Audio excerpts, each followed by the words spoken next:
할렐루야. 사랑하는 대강의 가족 여러분, 오늘 하루도 하나님의 말씀과 동행하는 삶이 되길 소망합니다. 오늘 함께 나눌 하나님의 말씀은 열왕기하 13장 6절에서 13절 말씀입니다. 그들이 이스라엘에게 범죄하게 한 여로보암 집의 죄에서 떠나지 아니하고 그 안에서 따라 행하며 또 사마리아의 아세라 목상을 그냥 두었더라. 아람 왕이 요아스의 백성을 멸절하여 타작마당에 티끌같이 되게 하고 마병 50명과 병거 10대와 보병 10,000명 외에는 요아스에게 남겨두지 아니하였더라. 요아스는 남은 사적과 행한 모든 일과 그의 업적은 이스라엘 왕 역대지락에 기록되지 아니하였느냐. 요아스가 그의 조상들과 함께 잠에 사마리아에 장사되고 그 아들 요아스가 대신하여 왕이 되니라.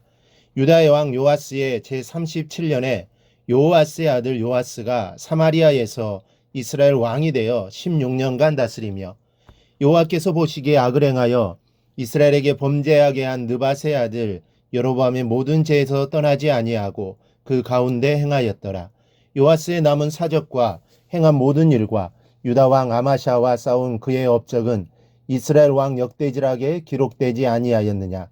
요아스가 그의 조상들과 함께 잠에 이스라엘 왕들과 함께 사마리아에 장사되고 여로보암이 그 자리에 앉으니라. 아멘. 어제 새벽에는 요아스 왕이 여호와 앞에 악을 행하다가 회개하고 용서를 빌자 하나님께로부터 응답을 받았던 사건을 살펴보았습니다.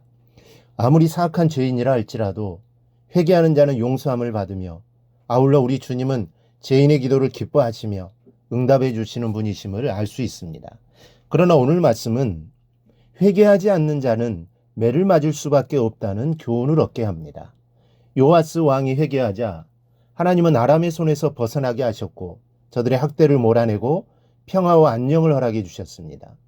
그러나 화근의 발달은 6절에서 시작합니다. 그들이 이스라엘에게 범죄하게 한 여로보암 집의 죄에서 떠나지 아니하고 그 안에서 따라 행하며 또 사마리아의 아세라 목상을 그냥 두었더라. 여러분, 세상에 어떻게 이럴 수가 있습니까? 북이스라엘이 무엇 때문에 아람의 침략을 받았습니까? 바로 단과 베델에 세운 금송아지 우상을 숭배하였기 때문입니다. 하지만 하나님께서는 어떻게 대응하셨습니까? 그들이 고통 속에서 부르짖을 때에 여전한 자비를 베푸셔서 그들을 구원해 주셨습니다. 따라서 요아스와 북이스라엘 백성이 정상적인 사람들이라면 어떻게 해야 옳습니까? 당연히 단과 베델에 있는 우상을 제거하고 하나님께로 돌아와야 마땅했습니다. 그런데 어떻게 했습니까? 단과 베델에 있는 금송아지 우상을 제거하기는커녕 여전히 그 죄 가운데 머물러 있었습니다.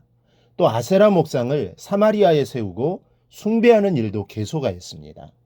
사마리아는 이스라엘의 수도로서 왕이 거하는 곳이었음에도 불구하고 그곳에 아세라 목상을 방치해 두었다는 말입니다. 즉 시간이 흐르다 보니 저들의 죄악은 날로 커져갔고 마음은 강팍해져 가기만 했습니다. 하나님 앞에 회개하려는 마음도 반성하려는 마음도 전혀 없었습니다. 그러자 하나님이 손을 들기 시작합니다. 7절을 보니 아람 왕이 요아스의 백성을 멸절하여 타작마당에 티끌같이 되었다고 했습니다. 이것이 짤막한 한 절 말씀이지만 여기에는 하나님의 진노가 얼마나 무섭게 임하였는가를 잘 설명하고 있습니다. 백성을 멸절하였다. 이 멸망시켜 아주 없애버렸음을 뜻합니다. 어떻게 모조리 없애버렸는가 하면 타작마당에 티끌같이 되게 하였다는 말씀입니다.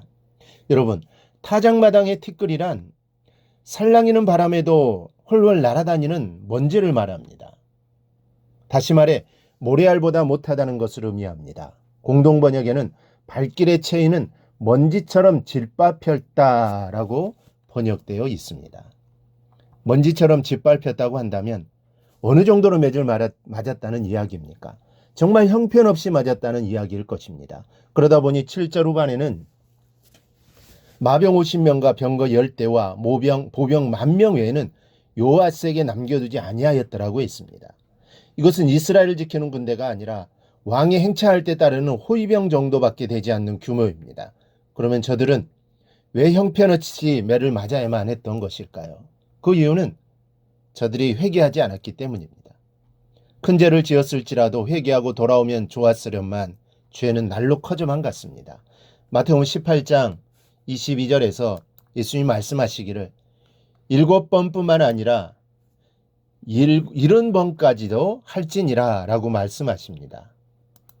백성들이 아무리 많은 죄를 지었다 할지라도 7번을 70번까지도 용서하시는 주님께서는 용서해 주실 것입니다. 그러나 그들은 하나님 앞에 끝까지 용서를 구하지 않았습니다. 그래서 용서받지 못하고 매를 맞아야만 했던 것입니다. 용서를 구하지 아니한 죄, 이것은 용서받을 수 없는 죄요, 가장 크고 무서운 죄입니다. 그럼에도 불구하고 요아스의 아들이 왕에 오른 후에 한 행동을 보십시오. 11절을 보니 그도 역시 여호와께서 보시기에 악을 행하여 이스라엘에게 범죄하게 한 느밧의 아들 여로보암의 모든 죄에서 떠나지 아니하고 그 가운데 행하였더라 말씀합니다. 여러분, 회개하지 않았던 이스라엘 백성들이 발길에 밟히는 먼지처럼 짓밟혔다라는 사실을 우리는 명심해야 합니다. 그러나 또 한 가지를 결코 잊지 말아야 합니다. 회개하는 자는 7번씩 70번이라도 용서를 받을 수 있다는 사실, 그리고 주님의 바다 같은 은혜 속에 거하게 된다는 사실을 잊지 마시고 항상 주님을 의지하는 여러분이 되시기를 바랍니다. 우리가 하나님 앞에 용서받지 못할 죄는 없습니다. 어떤 사람은 이런 죄를 가지고 어떻게 이런 죄악된 모습으로 하나님 앞에 갈 수 있냐고 말씀하는데, 바로 이런 죄인이 하나님 앞에 나오는 것입니다. 주님께서는 내가 의인을 부르러 온 것이 아니요 죄인을 부르러 왔다고 하셨습니다. 우리 주님은 죄인을 기다리고 계십니다. 죄된 모습 그대로 나오면 됩니다. 그리고 하나님 앞에서 철저하게 회개하면 됩니다. 그러면 긍휼이 많으신 하나님께서 우리 죄를 보시고 눈보다 더 희게, 양털보다 더 희게 해주실 겁니다. 이러한 용서함의 은혜를 늘 경험하며 살아가는 모든 성도들이 되기를 주님의 이름으로 축원합니다. 오늘 묵상한 말씀을 굳게 잡고 삶으로 실천하며 살아내는 대강의 모든 성도들이 되기를 축복합니다.